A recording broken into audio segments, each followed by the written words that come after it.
Coming up, Europe's emerging crisis. And so you are now in a situation where the borderlands, the divisions of Europe have come back to life, not only on a national basis, but a class basis. Stratfor chairman George Friedman discusses the historical and economic roots of a dangerously divided Europe. It's just ahead on Global Ethics Forum. Our guest today is George Friedman, a prescient and insightful expert of global forecasting. Today, he will be discussing his latest book entitled Flashpoints, The Emerging Crisis in Europe. There's an enormous paradox of Europe. It created humanity. And by that I mean, before the European conquest of the world, the Mongols had never heard of the Congolese. The Congolese had no idea of the Aztecs. The Aztecs didn't know of the Japanese. The world was a series of sequestered universes.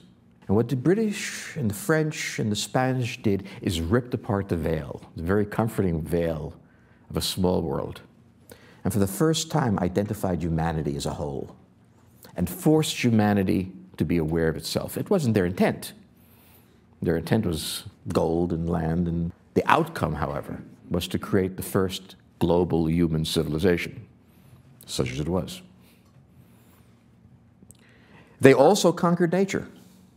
You could see that as you walked in the streets of Paris or London in 1913. The transformation of the night, to me, is always the most important thing. The night ended all things for most people.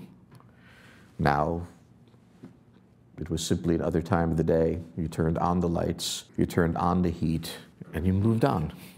And as I like to say, and then you could go to a concert and listen to Mozart. And any civilization that produces Mozart can be forgiven many sins. And they had many sins indeed, to speak of. But what they did was magnificent. They had thought they had reached a point where they had solved everything, but there was a paradox of Europe. Having conquered the world, they never conquered themselves. Europe never united. Attempt after attempt to either forge an understanding or to conquer all of Europe failed.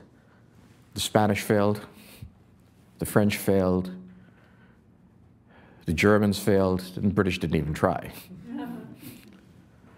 But here was the paradox. This area of the world, this smallest continent, second smallest continent of the world, if you will, conquered India, overwhelmed China in many ways, transformed Africa.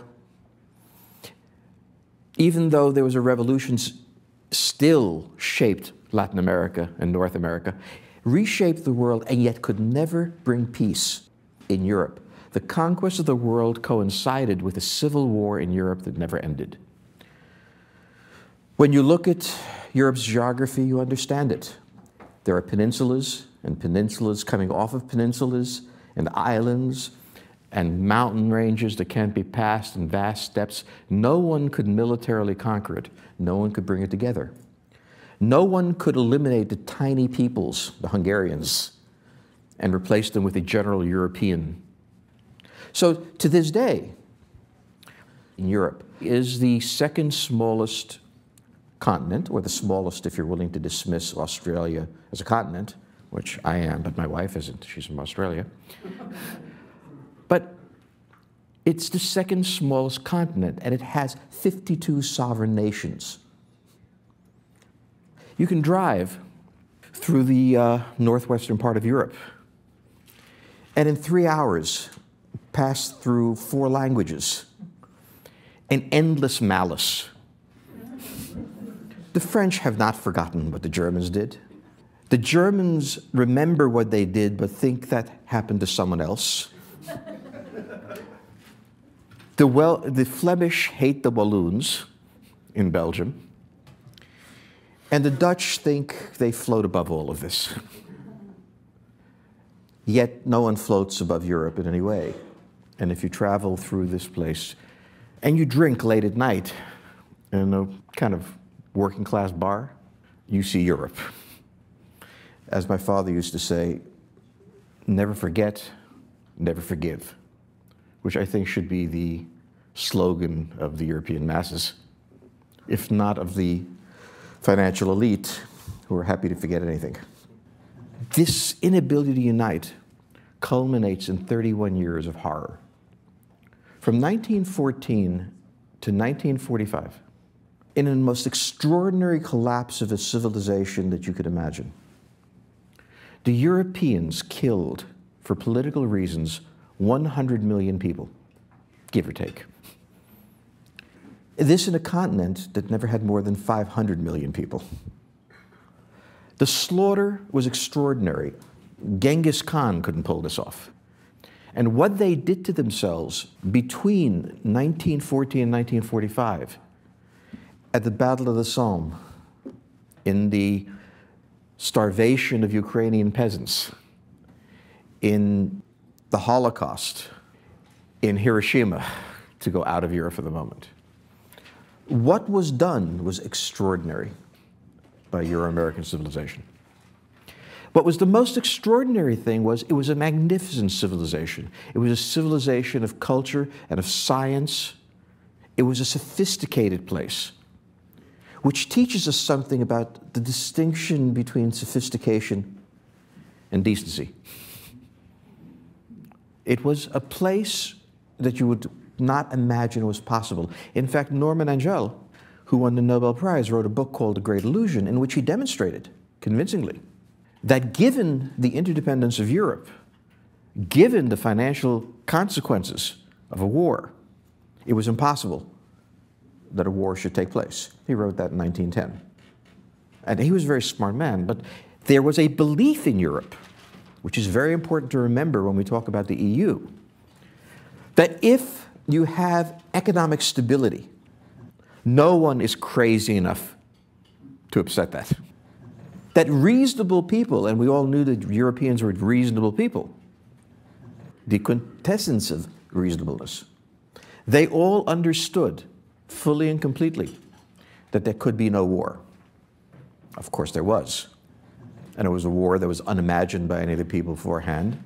And it ended in the fact that Europe, which had created the world, came out in 1945 as occupied territory. It had lost its sovereignty. One part was occupied by the Soviets, one part was occupied by the United States.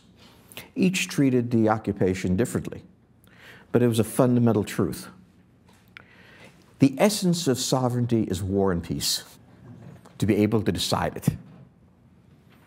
And the decision on war and peace after 1945 was not made in Berlin, London, Paris. It was made in Washington and in Moscow. And in that sense, the question of whether or not there was going to be a war in Europe was in the hands of others. I should point out, and I think this is an important thing to remember, how incredibly responsible the Americans and the Soviets were.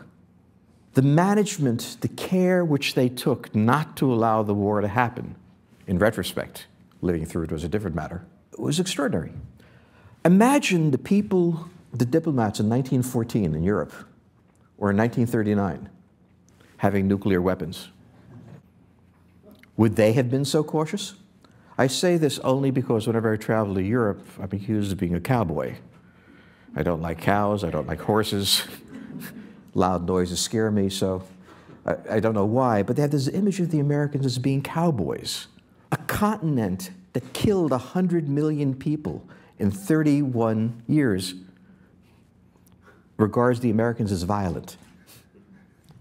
But here's the thing about the Europeans. They understood that this could never happen again. And all of their efforts ultimately came to making sure it never happened again. The Europeans really didn't recover their sovereignty until 1992. When the Soviet Union collapsed, the United States lost interest in Europe. And at that point, the total power devolved back to Europe. And that was also the year, coincidentally, that the Maastricht Treaty was signed. And the Maastricht Treaty created the modern institutions of the European Union, from the euro to the Brussels bureaucracy and everything else. And the intent of the European Union was two things. It was written in their basic documents: peace and prosperity. Not pursuit of happiness. That is, not the pursuit of these things, but the presence of these things. The assumption was, again, Norman Angel's assumption. A prosperous continent cannot go to war. If you secure prosperity, there'll be peace. And there was a sense of European exceptionalism, that we Europeans, having done these horrible things, have learned. And we've learned that it's not good to do these horrible things. If life were that simple, then it would be over. But having learned things in my own life has not kept me from repeating them. We are who we are. The great test of Europe, therefore, was, could this Maastricht Treaty, could this European Union, and please remember that the European Union, the idea of European integration, was not a European idea. It was an American idea, embedded in the Marshall Plan, resisted by the Europeans. The French did not want to be integrated with the Germans. The English didn't want to be integrated with anybody. And nobody wanted to be integrated with the Italians. Europe resisted. The Americans forced the first tentative steps. But then the Europeans embraced it as their own. And they had this sense of exceptionalism that we have understood what no one else understands. War is terrible. Well, yes, war is terrible, and they understood the key to it, which was prosperity, but they never asked the question, what happens if you can't deliver prosperity? What happens if the business cycle hits you? In 7 weeks in 2008, history transformed itself. On August 8th, 2008, the Russians invaded Georgia. This had two dimensions. First, it announced, history doesn't end so simply. We're back. And they announced it with authority. And the invasion of Georgia had little to do with Georgia. If you remember, there was the Orange Revolution in the Ukraine, creating a pro-Western government, and a feeling in Ukraine that they were now part of the West. And this was a message that the Russians were delivering. Georgia was an ally of the West. This is what American guarantees are worth. And it was a lesson that took hold in the Ukraine for quite a while. And certainly has to be understood if we understand what's going on in Ukraine today, that lesson. The second thing that happened 7 weeks later was Lehman Brothers, where the post-Cold War geopolitics collapsed in August and was redefined. The tremendous prosperity of the business cycle between what I would call the savings and loan fiasco and the third world debt crisis on one side, and the other side, the subprime crisis, the financial structure collapsed. So peace and prosperity are the official foundations of the European Union. Peace had not been shattered, but had been strained, and prosperity was certainly tested. This was the fourth financial crisis for the United States since World War II. This was settled as all the others. The Federal Reserve Chairman, the Secretary of the Treasury, gathered a group of bankers together in a room on a Sunday afternoon, broke every imaginable law of American banking and finance, and came up with a solution that worked. There was an understanding, we got to get out of this. There's also an understanding that the large institutions had to participate, and that there was no formal structure for really thinking about it, and no time to go to Congress. And Congress knew what they were doing, and they said, okay, yeah, we really want the banks to open on Monday. So we wound up in a situation where the Americans solved the problem, the Europeans never did. They first had their own subprime crisis, and I always enjoy the Europeans blaming the US for that.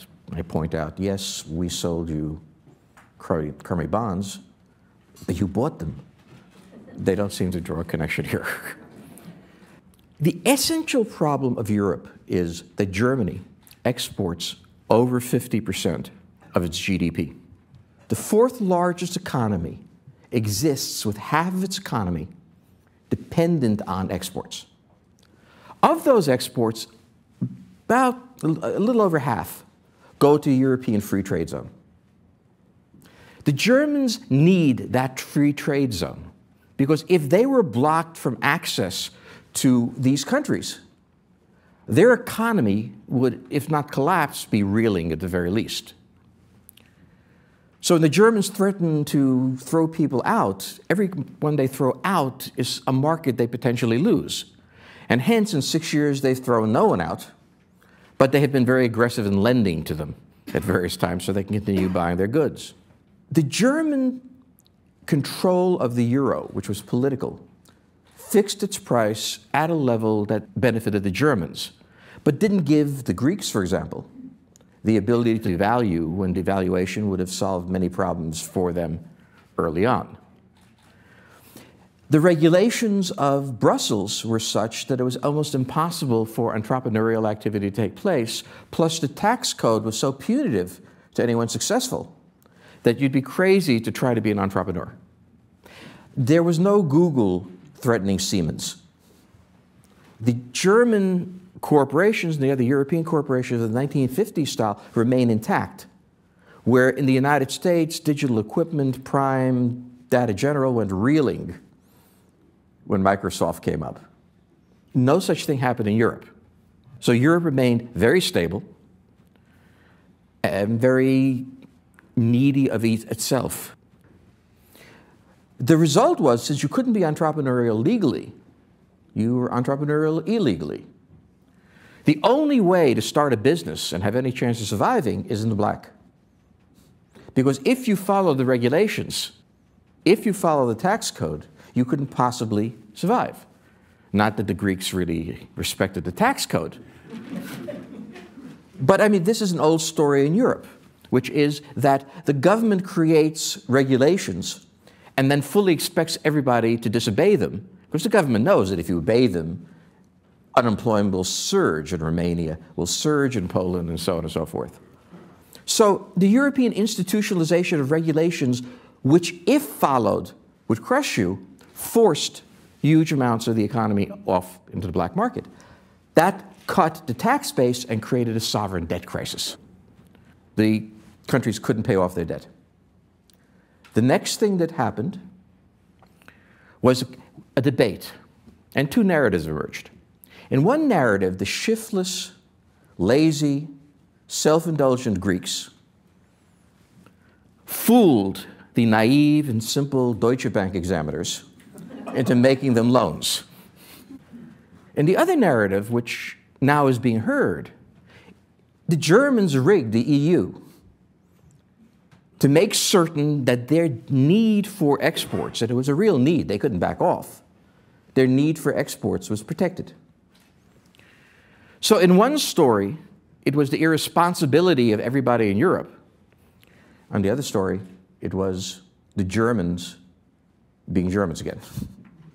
And if you go to Europe now, the animosity against Germans is extraordinary. The first thing that the new Prime Minister of Greece did was visit a shrine for the dead from World War II. This feeling is back. Not in the, what I call the Financial Times elite. You can't feel it in the Financial Times. For them, capital has no country. But if you go to the bars, if you talk to people who are not involved in international trade, the European Union has turned into a catastrophe. The unemployment rate in Greece is 26%. The unemployment rate in Spain is 23%. If you draw a map of Southern Europe, the unemployment rate is somewhere between 20 and 22%. This unemployment rate is the same level as in the United States during the Great Depression. Southern Europe is in depression. Germany's unemployment rate is 5%. There is no longer a common European fate. There is no longer this idea that all of us Europeans share this fate. It was as if Texas had decided during the bailouts and everything, it would not give any money to Illinois. It probably would have done that if it could, but it's sort of hilarious. Yet that's what happened in Europe. In fact, in this latest quantitative easing, as they call it, printing money, it is not being administered by the European Central Bank. It's being administered by the national banks with two rules. One, you may only buy assets in your own nation, so that and secondly, no other nation is going to be responsible if this fails. On the one side, the Germans do not want to be responsible for other countries. On the other side, other countries do not want Germany dictating and have no trust of the European bureaucrats. This is the break point of the European Union. At the point when the core issue, it's not the euro, it's the central bank. When the central bank had to devolve authority on the national banks, which, by the way, don't have the staff to do this. I mean, they've been out of business effectively for a long time, and it's not clear how they do it. So each of these banks are now doing it themselves, each of these countries. It's not collapsed, it's not gone, it simply doesn't work the way it was intended to work. So we've gone to nationalism again. The nation states are back. And the borderlands have come alive. In Ukraine, the fundamental borderland of Europe between the Russian mainland and the European peninsula is active. We forget the fact that during the 90s there was 100,000 people killed in Yugoslavia. The Europeans say, well, that's not really Europe. It's Brooklyn, I don't know. But I mean, this is a European affair. But it's not only the external things, the fault line between North Africa, Muslim, and Southern Europe and Europe, Christian, the Mediterranean fault line, alive not exactly as a state-to-state issue, but an Islam to Europe issue. I won't say Christian because Europe is more complex. That's alive, all in small ways. Inside of Europe, it was inconceivable that 45% of Scots would vote to end the United Kingdom. That's a stunning event. And it came that they even possibly could come that close. In Belgium, the fragmentation between the Flems and the Walloons is enormous. In Spain, Catalonia wants, and rightly will, in some way, withdraw from the Spanish Union. In Romania, the Hungarians want to leave the Romanians. In Italy, the Northern League wants to redivide Italy. All of these seem preposterous, but the mainstream European parties are collapsing because they have no credibility. They have no credibility because 7 years after 2008, they still have not been able to solve the problem. I don't regard Greece as an outlier. I regard Greece as a forerunner. Everything that has happened to Greece happened to the rest of Southern Europe. And so you are now in a situation where the borderlands, the divisions of Europe have come back to life, not only on a national basis, but a class basis. With the financial class unable to grasp what is happening to the middle class. Because remember, when you cut government workers in Europe, you've cut doctors, you've cut lawyers. This is not the Department of Motor Vehicles cutting that nasty lady. This is cutting into the heart of the professional class. And when the professional class, who had such hopes for their future and their children, find themselves in penury, and they do, when they find themselves in an impossible position in which to live, what comes out of that is far more bitter than what comes out of the working class. And what comes out of that is an anger at everyone. And that anger is there. This time it's Muslims, not Jews.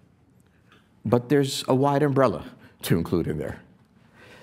It's from the right, a malice against the financial classes who brought about this crisis, who didn't care about it. When you are living a life of the middle class or the upper middle class, and you lose it, for a while you retain hope. But we're out of time. As I put it, a European commissioner became very angry at me for this talk. He said, we of course can solve this.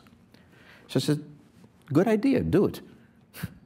The problem here is not that no one has thought of a proper formula or think tank hasn't produced a paper yet. The problem is the interests of Germany are so different than the interests of the rest of Europe that we are back to the problem of 1871, when Germany was first unified. There are no tanks rolling, but as one Romanian said, the new tank commander comes from Deutsche Bank, and when he shows up, he takes no prisoners. So we are back to the fundamental question of Europe. The 31 years is over. I don't expect it to resume. But Europe has always been a place of conflict and malice and anger and hatred between classes and between nations.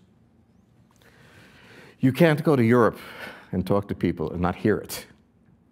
The question now is, can it be contained? I doubt it very much.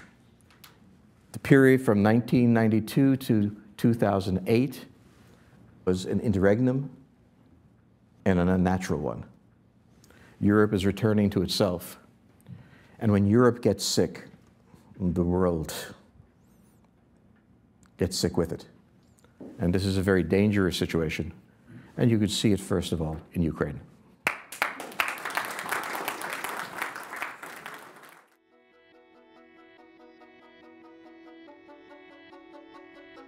For more on this program and other Carnegie Ethics Studio productions, visit carnegiecouncil.org. There you can find video highlights, transcripts, audio recordings, and other multimedia resources on global ethics. This program is made possible by the Carnegie Ethics Studio and viewers like you.